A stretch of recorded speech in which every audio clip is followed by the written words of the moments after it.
के जो आखिरी गांव हैं ये देख सकते हैं आप, और इन गांवों को भी अभी तक वार्निंग दी जा चुकी है और खाली कराया जा चुका है। इनमें अभी कोई भी फैमिली वगैरह, कोई भी आदमी वगैरह नहीं रह रहे हैं। सारे विलेजेस वगैरह देख रहे हैं, ये सब इजरायली विलेजेस हैं।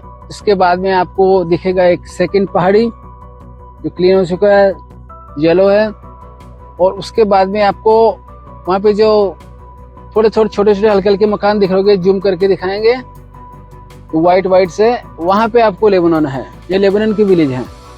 तो मतलब ये बहुत ही बॉर्डर का फासला तकरीबन 10 से 15 किलोमीटर के बीच में है। तो ये बहुत ही क्लोज मामला है।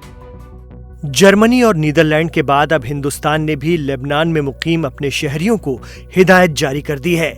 भारत ने लेबनान में रह रहे भारतीयों को सलाह दी है कि वो इंडियन एम्बेसी से राब्ते में रहें। इजराइल कभी भी लेबनान पर हमला कर सकता है। ऐसे हालात में इंडियन एम्बेसी की तरफ से जारी इमरजेंसी हेल्पलाइन नंबर 96176860 पर तुरंत फोन करें या फिर ईमेल एड्रेस cons.beirut@mea.gov.in पर कांटेक्ट करें।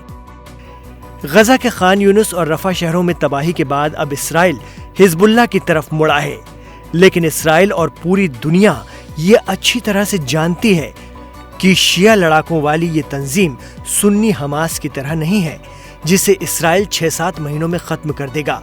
भारतीय डिफेंस एक्सपर्ट और मिडिल ईस्ट मामलों के जानकार संजय के चड्डा भी मानते हैं कि हिजबुल्लाह और हमास में बहुत फर्क है।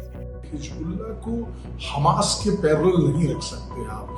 हमास के पीछे किसी कंट्री की बैकिंग नहीं थी। हम जानते हैं कि हिजबुल्लाह लेबनान का एक इंपॉर्टेंट आर्मी, पूरी एक आर्मी है उनकी। तो कंपैरिजन और इजराइल को भी हिजबुल्लाह को लाइटली नहीं लेना है, ये बहुत अहम बात है। हिजबुल्लाह एक मुल्क के एक हिस्से में बाकायदा सरकार का हिस्सा बनी हुई है, फुल ट्रेंड मिलिट्री तंजीम है। ऐसे में अगर हिजबुल्लाह और इसराइल की जंग होती है तो इसमें दुनिया के दीगर मुल्क भी शामिल होंगे। अगर हिजबुल्लाह के खिलाफ इसराइल को अमेरिका और वेस्टर्न यानी मगरिबी मुल्कों की हिमायत मिली तो फिर ईरान और तुर्की भी लेबनान को अकेला नहीं छोड़ेंगे। कहा जाता है कि अरब दुनिया पर दबदबा बनाए रखने के लिए ही ईरान ने हिजबुल्लाह को खड़ा किया। न सिर्फ इसे बनाया बल्कि ट्रेनिंग और तमाम तरह की मदद भी मुहैया कराता है। जानकार कहते हैं कि इसराइल हिजबुल्लाह से उलझा तो फिर हिजबुल्लाह के पीछे खड़ी ईरान की पासदारान इस्लाम भी मोर्चा खोल देगी। कहा जाता है कि ईरानी रेवोल्यूशनरी गार्ड दुनिया की सबसे एडवांस और आक्रामक फोर्सेस में से एक है, जिसका मुकाबला करने में आईडीएफ यानी इसराइल डिफेंस फोर्स के लिए बहुत बड़ा चैलेंज साबित हो सकता है। लेबनान के माहौल को देखते हुए भारत और अमेरिका दोनों ने ही अपने नागरिकों को ट्रैवल एडवाइजरी जारी की है। इसके अलावा रूस ने भी अपने शहरियों से कहा है कि जब तक लेबनान के हालात नॉर्मल नहीं हो जाते वो वहां जाने से बचें। अमेरिका ने लेबनान में अपने लोगों से कहा है कि जो लोग लेबनान में हैं वो लेबनान सीरिया बॉर्डर के करीब न जाएं। वहीं इसराइल का कहना है कि गजा में हमास का करीब खात्मा हो चुका है और अब हिजबुल्लाह से निपटना है। इस्राएली पीएम बेंयामिन नेतन्याहू ने हाल ही में टेलीविजन में एक लंबे इंटरव्यू में कहा कि सेना गजा के जुनूबी शहर रफा में अपने मौजूदा जमीनी मिशन को पूरा करने के करीब है, जिसका ये मतलब नहीं है कि हमास के खिलाफ जंग खत्म हो गई है। लेकिन उन्होंने कहा कि गजा में कम सैनिकों की जरूरत होगी, जिससे उन्हें हिजबुल्लाह के खिलाफ लड़ने का मौका मिलेगा। नेतन्याहू की इस धमकी के बाद ईरान के नजदीकी माने जाने वाले इराकी शिया मिलिशिया असैब अहल अल हक के लीडर कैस अल खजाली ने भी साफ कह दिया है कि अगर अमेरिका लेबनान के हिजबुल्लाह के खिलाफ इजरायली हमले की हिमायत करता है तो वो इराक और नॉर्थ वेस्ट के इलाकों में अमेरिकी ठिकानों पर हमले करेंगे।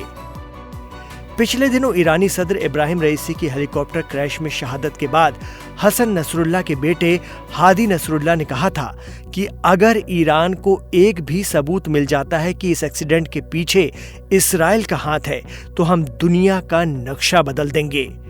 मीडिया रिपोर्ट्स के मुताबिक हिजबुल्लाह के चीफ हसन नसरुल्लाह एक शिया आलिम हैं। हिजबुल्लाह को इस वक्त लेबनान की सबसे अहम सियासी जमात के तौर पर गिना जाता है, जिसकी मुसल्लह फौज भी है। भले ही अमेरिका की ओर से हिजबुल्लाह को दहशतगर्द तंजीम कहा जाए, लेकिन ना तो ईरान के नेताओं ने और ना ही हसन नसरुल्लाह ने ईरान के साथ अपने ताल्लुकात को कभी छिपाया है। वो खुलकर मिलते हैं, गर्मजोशी के साथ खड़े हैं। ऐसे में अगर इसराइल ने हिजबुल्लाह को टच भी किया तो उम्मीद है ईरान खुली जंग में आ जाएगा। इंडियन डिफेंस एक्सपर्ट की राय भी सुनिए।